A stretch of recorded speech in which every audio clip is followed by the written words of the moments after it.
Why am I bothering to straighten this? This is the Multimedia Eatery, the multitasking cooking show where I show you how to cook a quick, easy, healthy dish while also working on a painting from a random art prompt. On today's episode, we're not going to cook a meal, we're going to cook dessert. That's right, it is a mock Frosty, so like a Wendy's chocolate shake, but very low calorie and healthy. We're going to be putting it in a blender while also doing a painting based on a prompt that I'm going to get, why not right now? A red dress. That's the least abstract one I've had so far. That's just a thing. Did I forget to mention that there's a time limit? I'm going to set 15 minutes on the clock and we're going to get started. Yeah. Alright, first thing you need is 7 ice cubes. I'm using the frozen kind, but you can use the melted kind if you want. Just leave them in the freezer for a few hours. 1, 2, 3, 4, 5.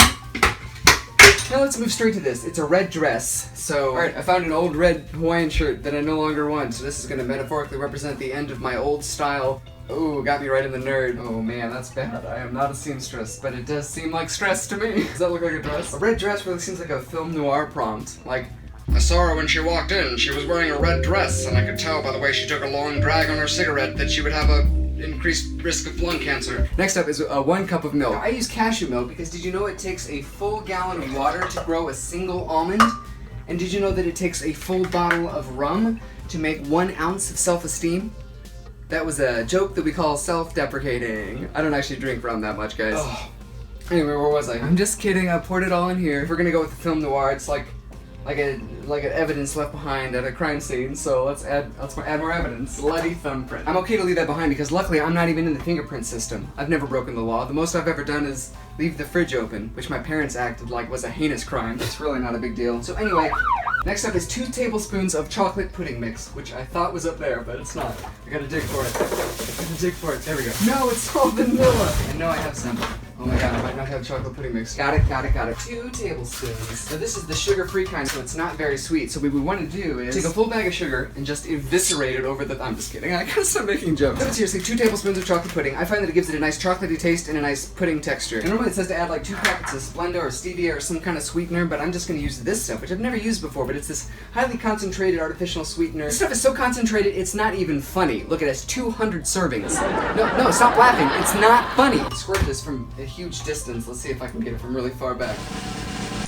Oh no. There we go. So what other evidence is left at the red dress crime scene? A smoking gun. This is gonna be the easiest mystery to solve ever. They just left the murder weapon. Next up is 1 tablespoon of unsweetened cocoa powder because things can always be more chocolatey.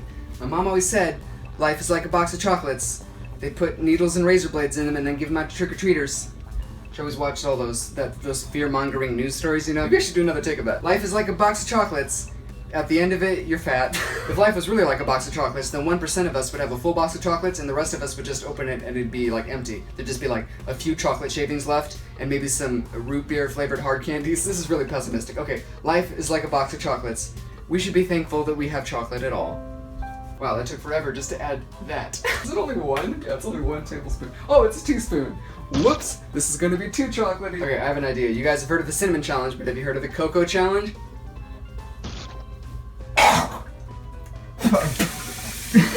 I went to wash down my mouth with water, and it was the thing that I pulled with rum.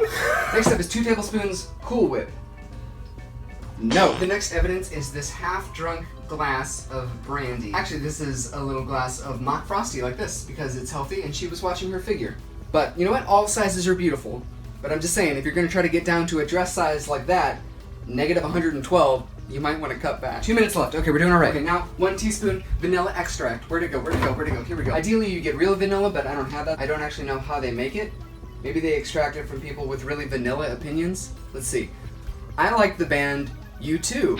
Oh, there it is. Look, there's some in there. Finally, to make it a little more healthy, we're gonna add some extra protein because my dad always says you gotta grow up to be big and strong. There was a spider right there. Anyway, you know what my dad always said is, new phone, who dis?